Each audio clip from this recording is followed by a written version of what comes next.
मेरे प्यारे विद्यार्थियों, आप लोगों को ढेरों प्यार एवं शुभ आशीर्वाद। उम्मीद कर रहे हैं जहां भी हैं स्वस्थ हैं और खूब मन लगा के पढ़ रहे हैं। चलिए, तो भारतीय राज्य व्यवस्था के अंतर्गत राष्ट्रपति टॉपिक जो हम लोग शुरू किए थे उसी को आज हम लोग फिर से आगे बढ़ाया जाए। जहां तक हुआ था, उम्मीद है कि कहां तक हुआ था, निर्वाचन से संबंधित विवाद, राष्ट्रपति और उपराष्ट्रपति के चुनाव से संबंधित कोई विवाद हो तो इसका फैसला निर्वाचन आयोग नहीं करता है, इसका फैसला कौन करता है? सुप्रीम कोर्ट करता है।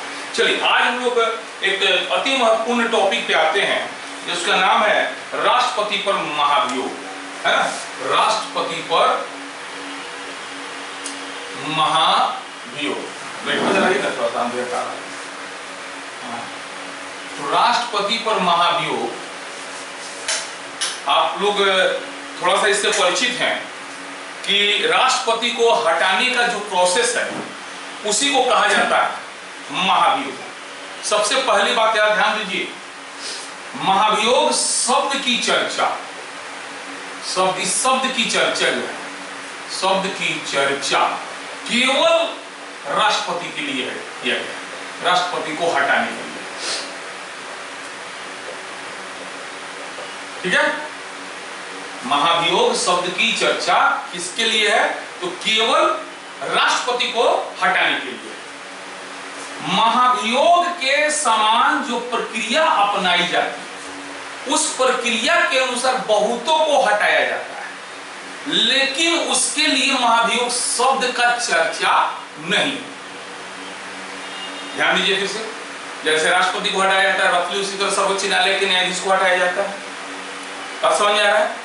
वैसे निर्वाचन आयोग के जो भी सदस्य अध्यक्ष हैं उसको हटाया जाता है, संघ लोक सेवा आयोग के होते हैं उनको हटाया जाता है, लेकिन सर्वोच्च न्यायालय के न्यायाधीश को हटाने का जो प्रोसेस है संवैधानिक रूप से, उसमें महाभियोग शब्द की चर्चा नहीं है।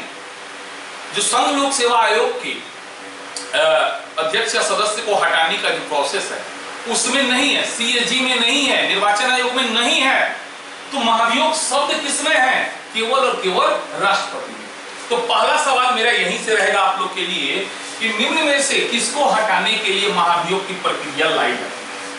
सवाल सुनिए ध्यान से, निम्न में से किसको हटाने के लिए महाभियोग लाया जाता है? ठीक है, मैंने सिंपल तरीके से समझ दिए, इसी को घुमा फिरा और रखा जा सकता है। ए है राष्ट्रपति, बी है आपको यूपीएससी संघ लोक सेवा आयोग के अध्यक्ष सदस्य, ठीक है, सी है इलेक्शन कमीशन निर्वाचन आयोग, मेरे पास समझ रहा है, इलेक्शन कमीशन निर्वाचन आयोग, और डी है सुप्रीम कोर्ट है के न्यायाधीश। अब ध्यान दीजिएगा, निम्न में से किसको हटाने के लिए महाभियोग लाएगा? तो हम फिर कह रहे हैं संवैधानिक रूप से महाभियोग शब्द की चर्चा केवल और केवल किसको हटाने के लिए है? राष्ट्रपति को हटाने के लिए है। तो जब राष्ट्रपति संवैधानिक रूप से जवाब मिल गया तो इसका सही जवाब क्या होगा? ए होगा। क्या होगा? अभी ध्यान देते थे, एक सवाल से 3 सवाल कवर करवाएंगे और तीनों कंफ्यूजन वाला सवाल है, अगर ध्यान से नहीं सुनिएगा तो फिर गड़बड़ा जाइएगा। और ऐसा सवाल परीक्षा में आता ही आता है, ये मान के चलिए कि आज आपका ये कॉन्सेप्ट हम क्लियर कर रहे हैं। चलिए, अब ध्यान दीजिएगा, अगर ऑप्शन में, इसको भूल जाइए, क्वेश्चन यही है, ऑप्शन चेंज करते हैं। ऑप्शन सी में मान लेते सुप्रीम कोर्ट के मुख्य न्यायाधीश या अन्य न्यायाधीश सब लोग, और डी में दे दे सभी सही, तब इसका जवाब क्या होगा? क्वेश्चन फिर से बोलेगा, निम्न में से किसको हटाने के लिए महाभियोग लाया जाता है? ए राष्ट्रपति, बी यूपीएससी के अध्यक्ष सदस्य, सुप्रीम कोर्ट के न्यायाधीश, और डी है सभी। ध्यान दीजिए, हम फिर कह रहे हैं फॉर्मूला वही है, सोच वही है कि पहला, सबसे पहले आपको जवाब अगर नहीं दिया रहे व्यवहारिक रूप से कि संवैधानिक रूप से, अगर क्वेश्चन में इस शब्द का प्रयोग नहीं रहे संवैधानिक की व्यवहारिक, तो आप एक बात ध्यान रखिएगा कि पहला जवाब आपको किस रूप में खोजना है? संवैधानिक। अगर संवैधानिक मिल गया तो बस सीधा जवाब हो जाएगा, नहीं मिला तो दूसरा स्टेप में हम व्यवहारिक रूप से जवाब खोजेंगे, अगर व्यवहारिक मिल गया तो सही हो गया। तो पहला स्टेप क्या कहें, संवैधानिक रूप से। और संवैधानिक रूप से जब राष्ट्रपति दिया हुआ है तो इसका जवाब केवल और केवल ए होगा, बी नहीं होगा। मेरी बात समझ रहे हैं ना कि निम्न में से किसको हटाने के लिए इस तरह का खतरनाक ऑप्शन आ जाए, राष्ट्रपति, यूपीएससी, एससी सभी, तो ज्यादातर लोग सभी के तरफ जाते हैं। और अभी हम बता भी रहे हो तो बहुत से लोग के मन में डाउट आ रहा होगा। हम फिर कह रहे हैं, कारण बता रहे हैं, राष्ट्रपति होने का पहला जवाब हम लोग को संवैधानिक रूप से देना चाहिए। अगर संवैधानिक रूप से जवाब नहीं मिलता है तब व्यवहारिक रूप से खोजिएगा। अब ध्यान दीजिए, अब कहिएगा सभी, तो सभी होगा, नहीं होगा, क्या होगा, केवल और केवल राष्ट्रपति। अब ध्यान दीजिए, ऑप्शन देते हैं, फिर थोड़ा सा हम चेंज करते हैं, है ना। यहाँ पे यूपीएससी, एससी हो गया, इलेक्शन कमीशन दे देते हैं, और डी दे देते हैं सभी। तीसरा सवाल हो गया मेरा। अब बताइए इसका जवाब क्या होगा। तो निम्न में से किसको किसके लिए महाभियोग लाया जाता है। संवैधानिक रूप से जब आप खोजेंगे राष्ट्रपति नहीं है, व्यवहारिक रूप से खोजेंगे इलेक्शन कमीशन सही है, यूपीएससी सही है, सर्वोच्च न्यायालय सही है, सभी यानी सभी हो जाएगा। लेकिन किस रूप में होगा, व्यवहारिक रूप में इसका जवाब होगा। किस रूप में होगा, व्यवहारिक रूप में होगा। अब इसी सवाल को एक बार और थोड़ा घुमाते हैं। डी में दे देते हैं इनमें से कोई नहीं, यो ध्यान दीजिए, इतना फंसाएगा आपको। तो पहला जवाब हम क्या देंगे, संवैधानिक रूप से। संवैधानिक रूप से राष्ट्रपति है, नहीं है, और इनमें से कोई नहीं है, इसलिए इसका जवाब हो जाएगा डी, इनमें से कोई नहीं। क्यों, जब इनमें से कोई नहीं है तो हम काहे भागेंगे व्यवहारिक रूप से, नहीं जाएंगे, हम संवैधानिक रूप से जवाब देंगे। अभी आप देखें, अभी बोले सभी सही है, अभी कह रहे कोई सही नहीं है। अब जब सभी सही है, ऑप्शन में सभी सही है, या ऑप्शन एक और चेंज करते हैं, यहां ध्यान दीजिए, इसको सी को कर देते हैं सभी सही है, सभी सही है, खतरनाक सवाल। और यूपीएससी हो गया, यहाँ सर्वोच्च न्यायालय दे देते हैं। अब बताइए क्या जवाब होगा। पहला जवाब क्या देना है, संवैधानिक रूप से। संवैधानिक रूप से राष्ट्रपति है, नहीं है, तो क्या हो जाएगा, इनमें से कोई नहीं, इनमें से कोई नहीं। खुश नसीब है, वीडियो है, इसको 10 बार रिवीजन कीजिए, जब तक पूरी तरह कॉन्सेप्ट क्लियर ना हो। और आपको हम कारण के साथ बता रहे हैं, जब तक कॉन्सेप्ट क्लियर ना हो आगे मत बढ़िएगा, नहीं तो फंस जाइएगा। एक महाभियोग शब्द पर अभी हमने इतना टाइम आपको दिया, अभी प्रक्रिया तो बहुत बाकी है। तो ये शब्द से इतना सारा सवाल बनता है, और ये सारे सवाल फंसाऊ होते हैं। थोड़ा सा हम फिर कह रहे हैं, हिंट दे दिए हैं कि हमारे जवाब, कोई भी प्रश्न आए भारतीय राज्य व्यवस्था से, अगर प्रश्न में संवैधानिक और व्यवहारिक नहीं दिया रहे तो हम किस आधार पे आंसर खोजेंगे। तो पहला आधार संवैधानिक होगा, दूसरा आधार व्यवहारिक होगा। संवैधानिक रूप से यदि कोई जवाब मिल जाता है, जैसे इस सवाल में देखें, सुप्रीम कोर्ट है, तो यूपीएससी है, सभी सही है और इनमें से कोई नहीं। अगर हम व्यवहारिक रूप से देखें तो सभी सही है, दोनों सही है, ए और बी दोनों सही है, ए एंड बी दोनों सही है। लेकिन हम फिर कह रहे हैं, ब्रेक दीजिए, संवैधानिक रूप से पहले खोजिए, और संवैधानिक रूप से ना तो सुप्रीम कोर्ट सही है ना यूपीएससी सही है, इसलिए डी हो जाएगा, इनमें से कोई नहीं। क्लियर हो गया। चलिए, तो ये सवाल हम आपको, बहुत टफ सवाल था, है ना। टफ नहीं है, थोड़ा सा दिमाग लगाना पड़ता है, और हमने आपको अपने जो भी मेरा ज्ञान है, मैंने उस ज्ञान के माध्यम से आपको समझाने का कोशिश किया है। अभी तक इस तरह का सवाल आता है, हमको तो मजा आता है। क्यों मजा आता है, क्योंकि सिंपल बात, हम संवैधानिक रूप से सोचेंगे, व्यवहारिक रूप से सोचेंगे, पहले संवैधानिक रूप से सोचेंगे, फिर व्यवहारिक रूप से सोचेंगे। अगर संवैधानिक रूप से जवाब मिल गया तो सही है, नहीं तो व्यवहारिक रूप से खोजेंगे। बात समझिए ना, इस तरीके से। चलिए, तो महाभियोग ध्यान दीजिएगा, महाभियोग एक संवैधानिक प्रक्रिया है जिसकी चर्चा भारतीय संविधान का अनुच्छेद 61 में, देखिए दिखाई दे रहा है ऊपर में। महाभियोग कैसा प्रक्रिया है, एक संवैधानिक प्रक्रिया। क्या है, एक संवैधानिक प्रक्रिया है जिसकी चर्चा संविधान के अनुच्छेद 61 में किया गया है। यह प्रक्रिया यानी अनुच्छेद 61 किसके लिए लाया जाता है, राष्ट्रपति के लिए। किसके लिए लाया जाता है, राष्ट्रपति। कब लाया जाता है, कब लाया जाता है, तो मजा आएगा भारतीय राज्य व्यवस्था में। कहीं बोले ना एकदम खेलिए आप लोग, जब समझ में आ जाए कॉन्सेप्ट क्लियर, एकदम साइंस की तरह है।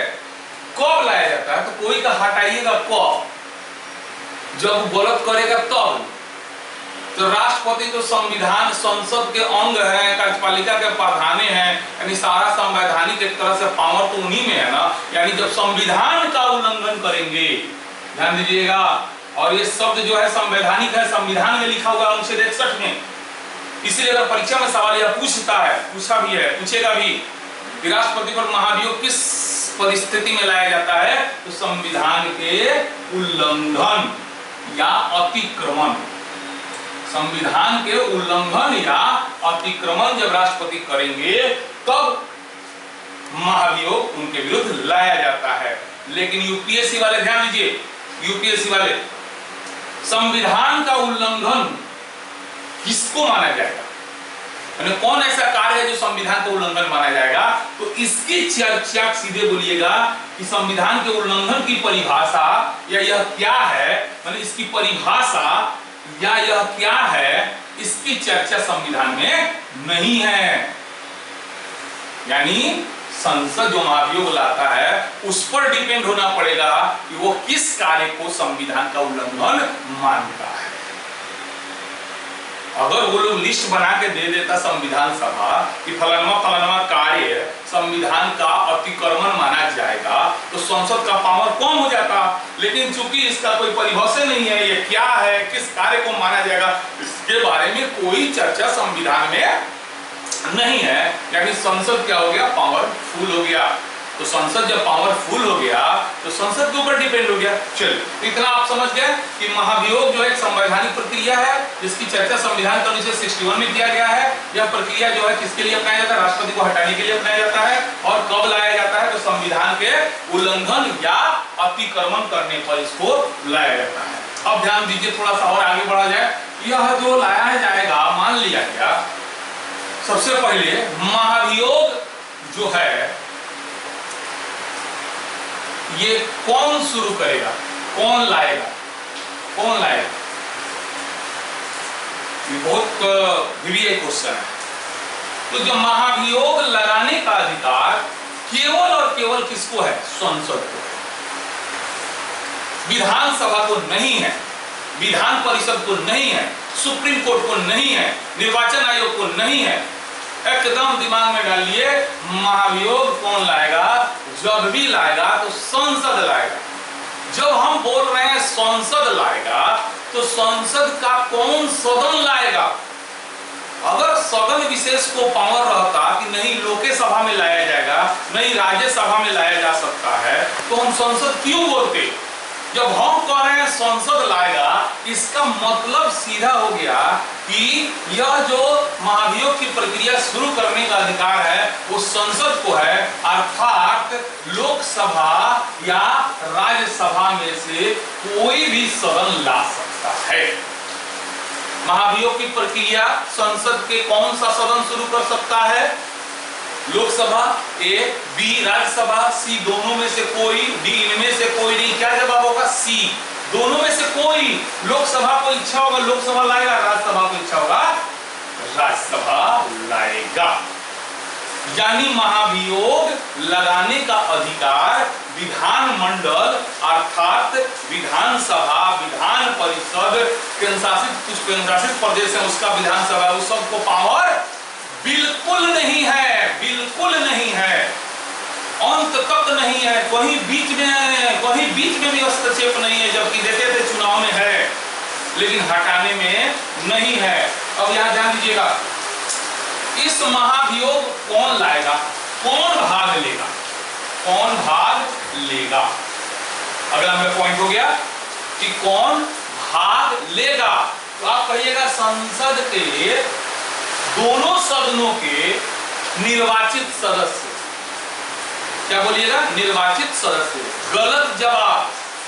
यहां ध्यान देना है, चुनाव में निर्वाचित ही केवल भाग लेते हैं, लेकिन महाभियोग की प्रक्रिया में निर्वाचित और मनोनीत दोनों भाग लेते हैं। निर्वाचित प्लस मनोनीत दोनों भाग लेंगे, है ना। राज्यसभा में भी दो प्रकार के सदस्य होते हैं, कौन कौन, निर्वाचित और मनोनीत, ठीक है। तो यह बात ध्यान में रखिएगा कि संसद के कौन भाग लेगा, तो संसद के दोनों सदनों के सभी सदस्य, क्या बोलिएगा, संसद के दोनों सदनों के सभी सदस्य भाग लेते हैं, लेकिन विधानमंडल के, विधानसभा के, विधान परिषद का कोई सदस्य भाग इसमें नहीं लेता है। क्लियर हो गया? यानी लोकसभा के निर्वाचित मनोनीत, राज्यसभा के, इसीलिए बोल दिया ना, सभी बोल दीजिए कि सभी सदस्य भाग लेते हैं। संसद के दोनों सदनों के सभी सदस्य क्या होगा, महाभियोग में भाग लेंगे।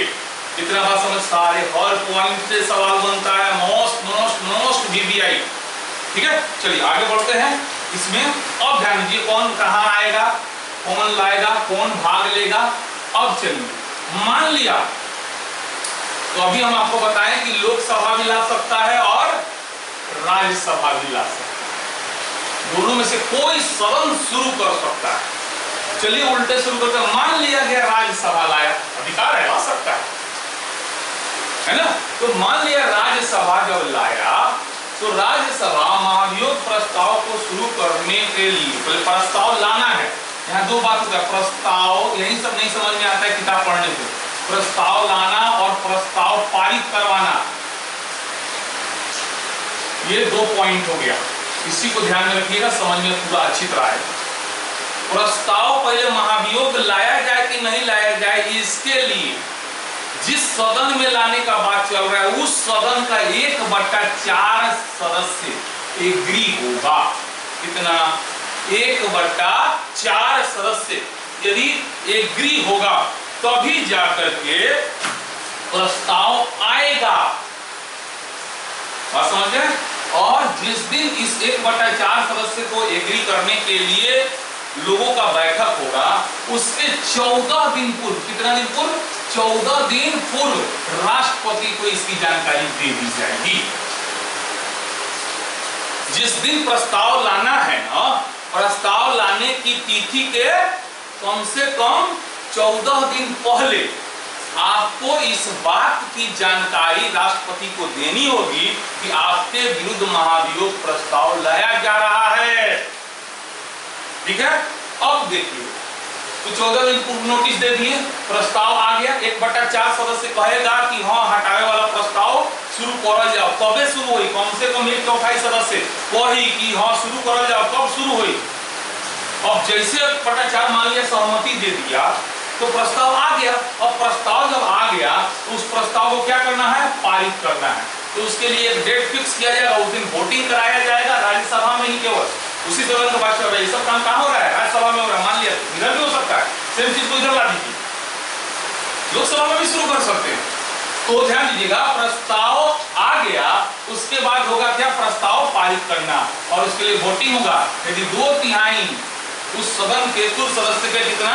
2/3 सदस्य प्रस्ताव के पक्ष में मतदान कर देते हैं तो माना जाएगा कि वह महाभियोग प्रस्ताव उस सदन यानी राज्यसभा से पास हो गया।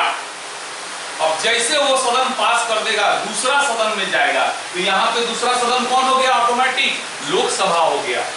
दूसरा सदन कौन हो गया? लोकसभा हो गया। अब वो प्रस्ताव यहाँ से पास हो गया, फाइनल हो गया, अब वो कहाँ जाएगा? लोकसभा में जाएगा। लोकसभा का पहला काम रहेगा, लोकसभा में जैसे कोई जरूरत नहीं कि लोग, अगर ये शुरू होता राज्यसभा में तो लोकसभा में शुरू होता तो राज्यसभा में जाता, तो राज्यसभा वो काम करता। जो सदन प्रस्ताव लाया वहां से पास हुआ तो दूसरा सदन में गया। इस तरह समझिए, ये मत समझिए कि राज्यसभा में आया, नहीं, लोकसभा भी ला सकता था। इस प्रोसेस को लोकसभा पूरा कर सकता था। बस समझ आ गया? तो मान लिया हम राज्यसभा में ला दिए, तब कहां जाएगा? लोकसभा में जाएगा, और लोकसभा का पहला काम होगा, दूसरा सदन का पहला काम होगा। लोकसभा का नहीं बोलिए, यहां पर भले लोकसभा दूसरा सदन हुआ, लेकिन मेन बात क्या लिखा हुआ है? दूसरा सदन का पहला काम होगा जांच करवाना। दूसरा सदन क्या करेगा? राष्ट्रपति पर लगे आरोप की जांच करेगा, खुद करेगा या किसी स्पेशलिस्ट से जांच करवाएगा। मेरी बात समझ गए कि भाई राष्ट्रपति पर जो आरोप लगा वो सही है या गलत है, इसका जांच पड़ताल होना चाहिए ना। तो दूसरा सदन का पहला काम क्या है कि राष्ट्रपति पर लगे आरोप की जांच करना या करवाना। लेकिन ध्यान दीजिएगा, जांच रिपोर्ट बाध्यकारी नहीं होता है। वो केवल नॉलेज के लिए होता है, लोगों की दूसरे सदन के सदस्य की जानकारी के लिए कि जो राष्ट्रपति पर लगा आरोप है उसमें कितना हद तक सच्चाई है।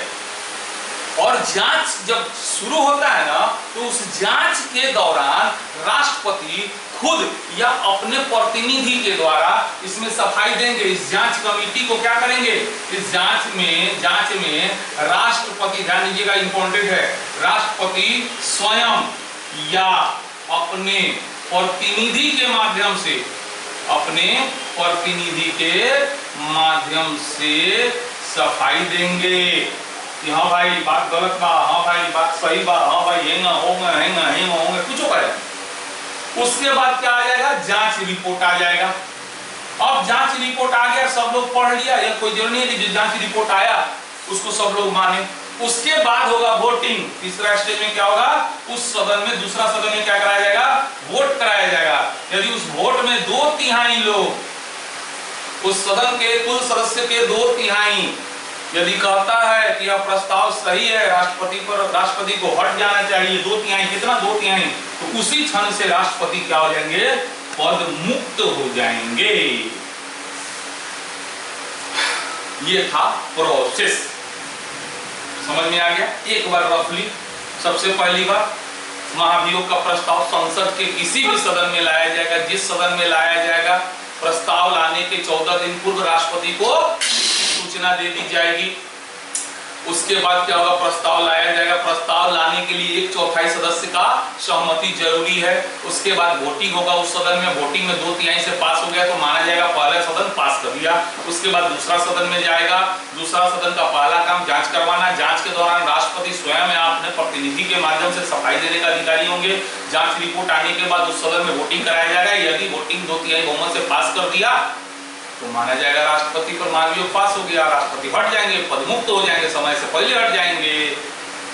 बात समझ आएगा ना भैया। तो राष्ट्रपति पर महाभियोग। अब यहाँ एक और चीज ध्यान देना है कि कहीं से बीच में प्रोसेस फेल हो जाता ना तो पूरा फेल हो जाता। तो जैसे शुरुआत 1/4 लोग अनुमति नहीं देता तो प्रस्ताव ही नहीं आता। चलिए अनुमति दे दिए, 2/3 लोग पास कर नहीं करता तो वहां फेल हो जाता। फिर से शुरू करना पड़ता। कहीं से शुरू, जैसे पीटी मेंस इंटरव्यू होला ना, इंटरव्यू में फेल केला का मतलब का दोबारा इंटरव्यू में बैठे ना, दोबारा फिर पीटी में बैठे तब मेंस देम तब इंटरव्यू देम। कहीं फेल तो फिर से शुरू से, तो यहाँ फेल हो जाता तो भी शुरू से, यहाँ फेल हो जाता 2/3 से पास नहीं होता तो खत्म हो जाता। अगर यहाँ पे आया, अगर यहाँ 2/3 से फेल हो जाता तो खत्म हो जाता। ये सब खत्म प्रोसेस पूरा एकदम। इस प्रोसेस से फाइनल होते होते होते यहाँ तक यदि प्रोसेस पूरा हो गया तभी माना जाएगा कि राष्ट्रपति पर जो महाभियोग लगा है वो पास हो गया है। अब ध्यान दीजिए, इस प्रोसेस को अपनाकर यूपीएससी वाले खासकर ध्यान देंगे, राष्ट्रपति को क्या किया गया, पद से हटाया गया। इस प्रोसेस को अपनाकर यह डिसाइड किया गया ना कि राष्ट्रपति गलत है कि सही है, उन पर जो आरोप लगा है वो सही है या गलत है। यानी संसद इस काम के लिए न्याय का काम कर रहा है कि नहीं कर रहा है। भाई किसी माने एक तरह से आप किसी को पद से हटा रहे हैं, तो पद से हटा रहे हैं या पद पर रहे कि नहीं रहे इस पर आप चर्चा कर रहे हैं, तो आप क्या कर रहे हैं, न्याय का काम कर रहे हैं कि नहीं। और आप जानते हैं कि न्याय का काम करना किसका काम है, न्यायपालिका का काम है। न्याय का काम करना किसका काम है, न्यायपालिका का काम है। लेकिन यहाँ पर न्याय कौन कर रहा है, संसद कर रहा है। इसलिए संसद की यह प्रक्रिया यानी महाभियोग की प्रक्रिया अर्ध न्यायिक मानी जाती है। क्या मानी जाती है, अर्ध न्यायिक। यूपीएससी वाले ध्यान दे, कई बार एग्जाम में पूछा हुआ है। संसद द्वारा महाभियोग की जो प्रक्रिया अपनाई जाती है वो किस तरह की प्रक्रिया है, अर्ध न्यायिक। पूर्ण न्याय क्यों नहीं है, क्योंकि पूर्ण न्याय का काम करने का अधिकार किसको है, न्यायालय को है। इसलिए संसद का यह कार्य क्या माना जाएगा, अर्ध न्यायिक माना जाएगा। क्लियर हो गया। अब यहां ध्यान दीजिए, अर्ध न्यायिक कार्य हो गया। अब सवाल एक और खतरनाक सवाल है, मतलब बहुत सिंपल है कि राष्ट्रपति के चुनाव में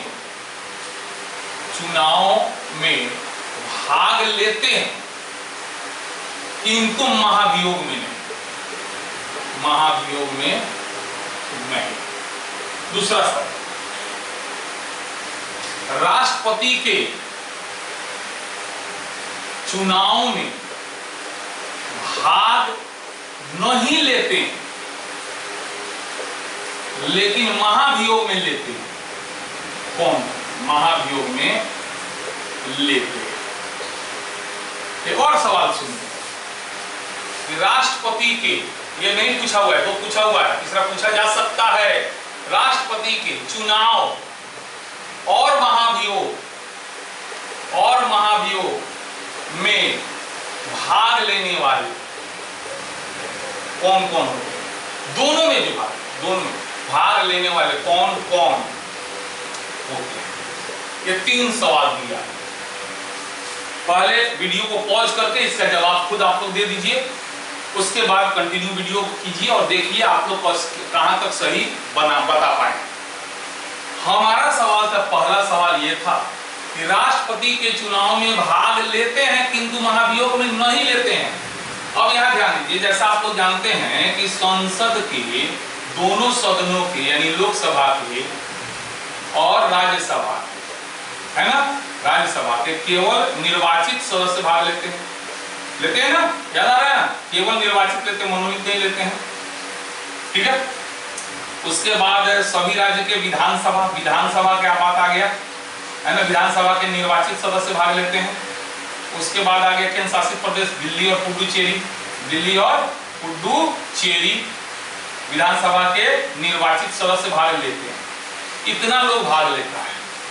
अब पूछ रहा है इसमें से भाग लेने वाला में से कौन कौन आदमी जो महाभियोग में भाग ना लेवेला, ये बताइए। लोकसभा के निर्वाचित सदस्य, राज्यसभा के निर्वाचित सदस्य चुनाव में भाग लेता है, महाभियोग में लेता है कि नहीं? बिल्कुल लेता है, ये सही जवाब है। लेकिन विधानसभा के निर्वाचित सदस्य चुनाव में भाग लेता है, महाभियोग में लेता है? नहीं लेता है। दिल्ली और पुडुचेरी विधानसभा के निर्वाचित सदस्य चुनाव में भाग लेते हैं? लेते हैं। महाभियोग में लेते हैं? नहीं लेते। तो सवाल क्या पूछा? राष्ट्रपति के चुनाव में भाग लेते हैं किंतु महाभियोग में नहीं। तो जवाब क्या होगा? विधानसभा के निर्वाचित सदस्य, सभी राज्यों के विधानसभा के निर्वाचित सदस्य तथा दिल्ली और पुडुचेरी विधानसभा के निर्वाचित सदस्य चुनाव में भाग लेते हैं किंतु महाभियोग में भाग नहीं लेते हैं। चलिए दूसरा सवाल, राष्ट्रपति के चुनाव में भाग नहीं लेते हैं लेकिन महाभियोग में लेते हैं, यानी महाभियोग में लेते हैं, पहले उसका देखना पड़ेगा, उल्टे बनाना पड़ेगा। तो महाभियोग में कौन भाग लेता है? ये तो अभी आपको क्लियर हो गया, संसद के दोनों सदन यानी लोकसभा और राज्यसभा के सभी सदस्य, सभी का मतलब हो गया निर्वाचित प्लस मनोनीत भाग लेता है। महाभियोग में लेता है ना, निर्वाचित प्लस मनोनीत भाग लेता है। बस इतना ही ना लोग महाभियोग में भाग लेते हैं। अब सवाल को फिर से पढ़िए, राष्ट्रपति के चुनाव में भाग नहीं लेते हैं लेकिन महाभियोग में लेते हैं। तो ये बताइए, मनोनीत सदस्य चुनाव में भाग लेवेला? मनोनीत सदस्य चुनाव में भाग लेवेला ना लेवेला? दोनों सदन के मनोनीत सदस्य चुनाव में भाग नहीं लेते हैं लेकिन महाभियोग में लेते हैं। इसका जवाब क्या हो जाएगा? संसद के दोनों सदनों के मनोनीत सदस्य चुनाव में भाग नहीं लेते हैं लेकिन महाभियोग में लेते हैं। जब सब बताएंगे तो हरी क्या छोड़ दीजिए, जान ली। राष्ट्रपति के चुनाव और महाभियोग में भाग लेने वाले कौन होते हैं? मैंने कॉमन सदस्य खोजना है। ये नहीं कह रहा है चुनाव का सभी सदस्य बता दीजिए, महाभियोग का सभी सदस्य नहीं। वैसा आदमी जो चाय और कॉफी दोनों पीता है, केवल चाय पीने वाले को छाड़ दीजिए, केवल कॉफी पीने वाले को छाड़ दीजिए। चाय और कॉफी दोनों पीता है, वैसे आदमी का बात यहाँ करता है। समझ में आ गया ना रीजनिंग? ठीक बात। चल, तो चुनाव, राष्ट्रपति के चुनाव और महाभियोग दोनों में भाग लेता है। तो जानते हैं कि संसद के दोनों सदनों के निर्वाचित सदस्य, केवल कौन सी निर्वाचित सदस्य मात्र ऐसे हैं जो चुनाव में भी और महाभियोग में भी भाग लेते हैं। तो ये सर मनोनीत क्यों नहीं होगा? अरे भाई, तो मनोनीत भाग लेवेला क्या चुनाव में? मनोनीत भाग लेवेला, महाभियोग में लेवेला लेकिन चुनाव में लेवेला, यानी मनोनीत खाली कॉफी पिएला। ठीक बात। लेकिन निर्वाचित का बोला कॉफियो पिएला, चायो पिएला। तो यह कौन सी पूछा था? दोनों में भाग लेते हैं। इसका जवाब मात्र इतना ही होगा। बाकी विधानसभा का सदस्य चुनाव में तो भाग लेता है लेकिन महाभियोग में नहीं लेता है। तो इसका जवाब हमको तो थोड़े देना।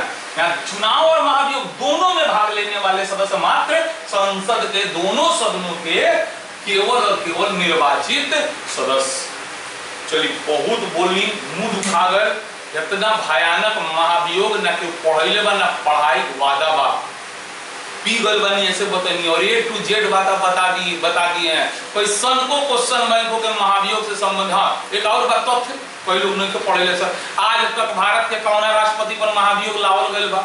एको गो ना लावले नहीं के, अगर हटावे के तो बातें दूर बा।